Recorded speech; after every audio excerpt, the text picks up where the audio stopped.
لیکن سمرا کی باتیں اس کے ذہن سے کبھی بھی نہیں نکلی تھی۔ جو باتیں سمرا نے بچپن سے اس کے باپ اور اس کے خاندان کے خلاف اس کے دماغ میں ڈالی تھی، وہ جیسے اس کے دماغ میں قید ہو چکی تھی۔ وہ صحیح غلط کی پہچان کرنے کے بعد بھی ان باتوں کو کبھی جھٹلا نہیں پائی تھی۔ ٹیچر خدیجہ کے بارے میں سب کچھ جانتی تھی۔ اس نے انہیں سب کچھ بتا رکھا تھا، یہ بھی کہ اس کا باپ ایک ظالم شخص ہے جو اس کی ماں کو مارتا پیٹتا تھا اور اسے پاکستان لے جا کر وہاں قید کر دیا تھا۔ اس کی ماں بہت مشکل سے واپس آئی تھی اور اس کے باپ نے اسے طلاق دی، یہاں تک کہ اس نے یہ بھی بتا دیا تھا کہ اس کے باپ کو اس کی ضرورت ہی نہیں تھی، تبھی وہ اسے یہاں پھینک کر چلا گیا تھا۔ اپنے خاندان کے بارے میں وہ جو کچھ جانتی تھی اس نے ٹیچر سے کبھی نہیں چھپایا تھا، یہاں تک کہ دارم کے ساتھ اپنے نکاح کے بارے میں بھی انہیں سب بتا چکی تھی۔ ٹیچر خدیجہ وہ انسان تھی جنہوں نے اس کے دل میں دارم کے لیے خاص مقام پیدا کیا تھا۔ انہوں نے اسے سمجھایا تھا کہ دارم اس کا شوہر ہے، اس کی زندگی میں وہ سب سے اہم ہے۔ انہوں نے اسے سمجھایا تھا کہ نکاح کی اہمیت کیا ہے، اسے اسلام کے بارے میں سب کچھ بتایا تھا۔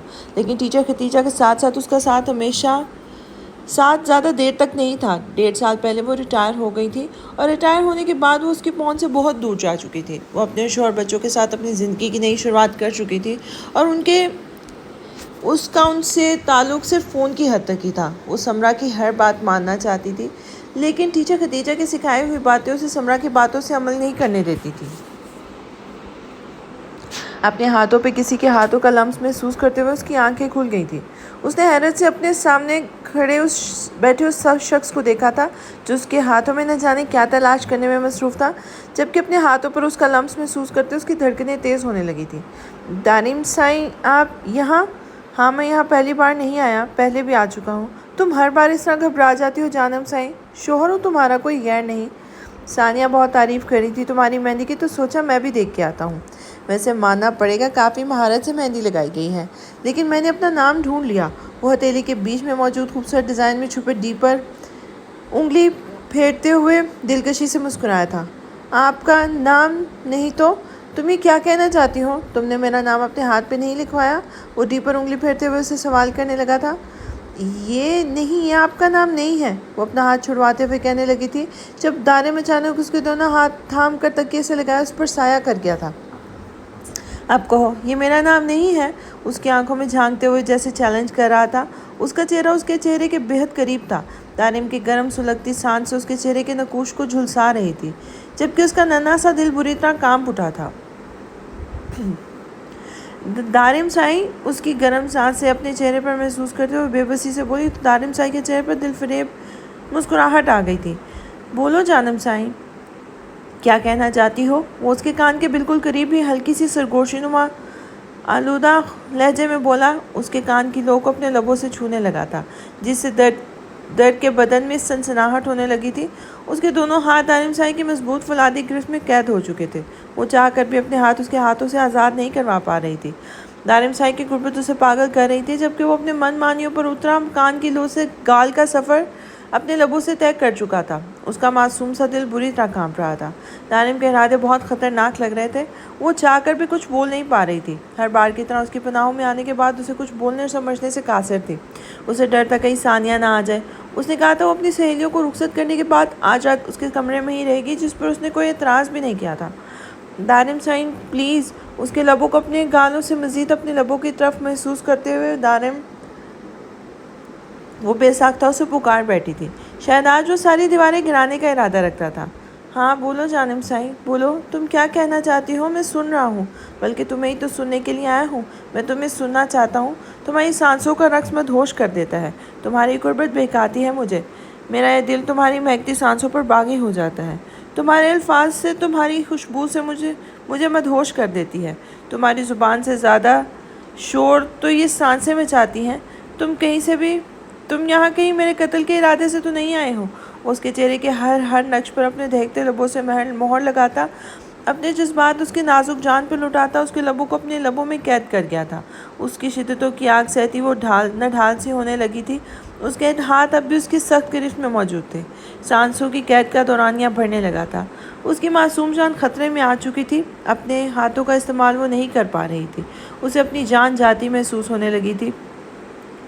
اس کی سانس رکنے لگی تھی، لیکن سامنے والا تو ستمگر تھا۔ نور نہ صحیح، لیکن شاید وہ اس کی جان لینے کا ہی ارادہ رکھتا تھا۔ اس کی سانسوں میں سانس منتقل سانس لیتا مکمل مدہوش ہو چکا تھا۔ جب اپنی سانس پر اسے گال پر نمی محسوس ہوئی تھی، وہ لمحے میں ہوش کی دنیا میں واپس لوٹا تھا۔ اس کے لبوں کو آزاد کرتا وہ اس کے ہاتھوں کو بھی چھوڑ چکا تھا اور اس کے ساتھ سیدھا ہو کر بیٹھ گیا تھا۔ نور تیزی سے اٹھ کر بیٹھی اپنے سینے پہ ہاتھ رکھ کے لمبے لمبے سانس لے رہی تھی، جیسے بہت دور کی مسافت طے کر کے آئی ہو۔ اس نے شکوہ کناں نظروں سے اس کی جانب دیکھا، وہ دل فریبی سے مسکرا دیا تھا۔ یہ تو صرف ڈیمو تھا جانم سائیں، تم تو ابھی سے آنسو بہانے لگی۔ یہ تو میری شدتوں کی ایک جھلک بھی نہیں تھی جسے تم گھبرا گئی۔ ابھی تو تم نے ایک عرصہ میری شدتوں کو سہلنا ہے، ایک عرصہ میری باہوں میں گزارنا ہے، میری سانسوں میں سانسیں لینی ہے۔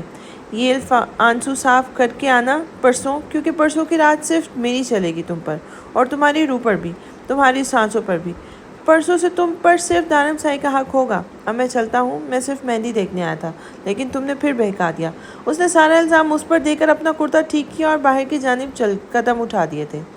در خاموشی سے نظر جھکائے بیٹھی تھی، کہنے کو تو کچھ نہیں تھا۔ اس کا چہرہ شدت سے سرخ ہو چکا تھا، شاید یہ بھی دانم سائی کی قربت کا اثر تھا۔ اس نے چور نگاہ کمرے کے دروازے تک جاتے دانم کو دیکھا تھا، جب وہ اچانک پلٹ کر کل نکاح قبول کرتے ہوئے، یاد رکھنا جب 15 سال پہلے ہمارا نکاح ہوا تھا تو میں 13 سال کا تھا۔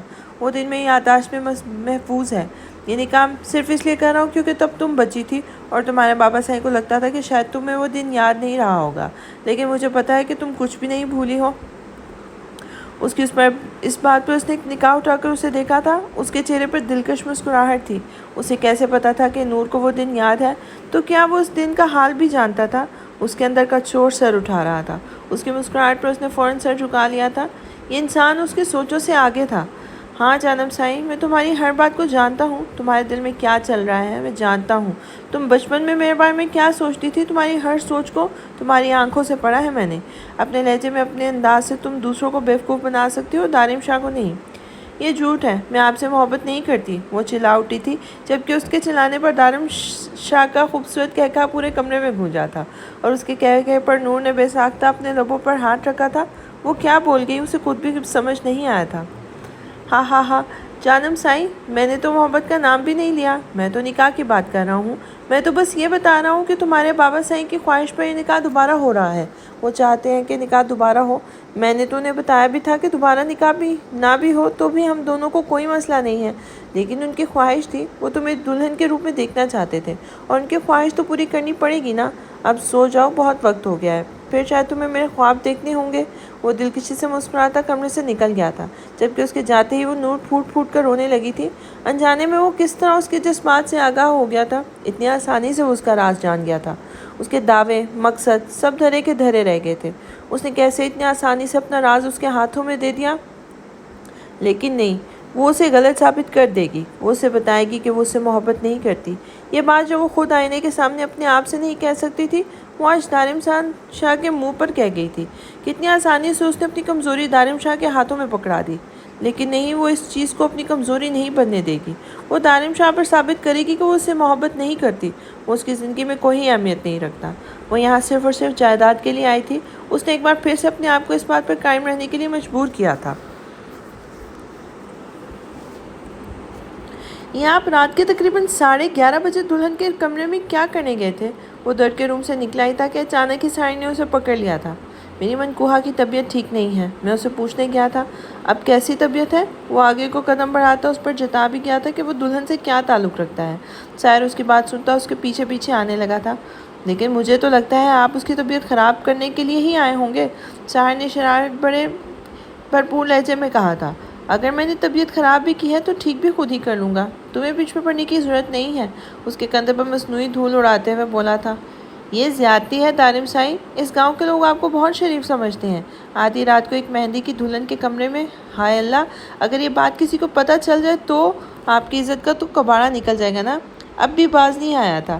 ساحر سائی، عزت میری ہے نا، اب اس کا کباڑا نکلے یا مقبرہ بنے یہ تو مجھ پر چھوڑ دو، اور تم فی الحال نکاح کی تیاریاں کرو، صبح تمہیں بھی دلہا بنایا جا رہا ہے۔ وہ اس کا گال تھپ تھپاتا اس پر ایک اور راز کھول گیا تھا، جس پہ پہلے تو ساحر سائی حیرانگی سے دیکھنے لگا تھا، پھر جیسے ہوش کی دنیا میں آیا تھا۔ میرا نکاح؟ کیا مطلب ہے آپ کی اس بات کا؟ وہ بے حد حیرانگی سے کہنے لگا تھا۔ مطلب میرا نہیں ساحر بابا، ساحر سائی مطلب تو بابا سائی اور چاچو سائی کا ہے۔ تمہارا نکاح کر کے وہ تمہیں دلہا بنے دیکھنا چاہتے ہیں۔ باقی کے سوالات تم منی سے کرو، وہی جواب دیں گے۔ مجھے اس وقت بہت سخت نیند آ رہی ہے اور میں بہت خوش ہوں، لیکن یہ خوشی تمہارے ساتھ شیئر نہیں کر سکتا، اس لیے کہ یہ خوشی مجھے اکیلے ہی منانی ہے۔ تو تم جا کر سو جاؤ۔ وہ دروازہ بند کرتے اسے حیران و پریشان چھوڑ کے جا چکا تھا۔ کمرے کے اندر داخل ہوتا وہ پرسکون سا بیڈ پر دراز ہوا تھا۔ چہرے پر مسکراہٹ نے جیسے گھر بنا لیا تھا۔ وہ خوش تھا، بے حد خوش۔ نور نے کتنی آسانی سے اس کے دل کی دنیا میں ہلچل سی برپا کر دی تھی، کتنی آسانی سے اسے کہہ دیا تھا کہ وہ اسے محبت نہیں کرتی، جبکہ تو پہلے ہی دن اس کی آنکھوں میں اپنے لیے محبت دیکھ چکا تھا۔ وہ پہلے ہی دن جان گیا تھا کہ نور اس کے بارے میں کیا سوچتی ہے۔ وہ جان بوجھ کر اس کے نزدیک آتا تھا۔ وہ دیکھنا چاہتا تھا کہ وہ اسے جھٹکتی ہے یا نہیں۔ وہ دیکھنا چاہتا تھا وہ اسے خود سے دور کرتی ہے یا نہیں۔ وہ اس کی آنکھوں کی حیا دیکھنا چاہتا تھا، اس کا گھبرانا، شرمانا، اس کی طرف پوری طرح سے راغب کر گیا تھا۔ اسے یاد تھا جب اس کا نکاح ہونے والا تھا ثنا سے، اس کے نکاح کا سوٹ وہ خود پسند کر کے لائی تھی۔ صرف 4 سال کی تھی، لیکن دارم کے ساتھ چند دن میں ہی وہ اس کی بیسٹ فرینڈ بن گئی تھی۔ وہ جب سے اسے پتہ چلا تھا اس کا فرینڈ کسی اور کا ہونے جا رہا ہے، اس نے کھانا پینا چھوڑ دیا تھا۔ بس ایک ہی ضد پکڑی تھی کہ دارم سائی صرف اس کا دوست ہے، وہ ثنا کا کبھی نہیں ہو سکتا۔ اس کی ضد اور پھر سمرا کی آوارگی دیکھتے ہوئے دادا سائی نے یہ فیصلہ کیا تھا کہ وہ اپنی پوتی کی شادی دارم سائی سے کریں گے۔ وہ ثنا کے جذبات کے بارے میں کچھ بھی نہیں جانتے تھے، کیونکہ یہ فیصلہ بہت اچانک کیا گیا تھا۔ ثنا صرف 8-9 سال کی تھی، اور ایک 8-9 سال کی لڑکی کیا سمجھ سکتی تھی، یہ ان کی سوچ تھی۔ اور پھر اس دن ثنا کی جگہ نور کو دارم کی دلہن بنا دیا گیا تھا۔ اس دن وہ بہت خوش تھی کہ اس کا دوست ہمیشہ کے لیے اس کا ہو گیا تھا۔ دارم بھی بہت خوش تھا، کیونکہ ثنا سے کہیں زیادہ اسے یہ چھوٹی سی کزن پسند تھی۔ 15 سال پہلے تو بے دھڑک اسے اپنی محبت کا اظہار کر دیتی تھی، لیکن اب چھپانے لگی تھی، یہ جانے بغیر کہ دارم تو اس کی آنکھوں کی زبان بھی جانتا ہے۔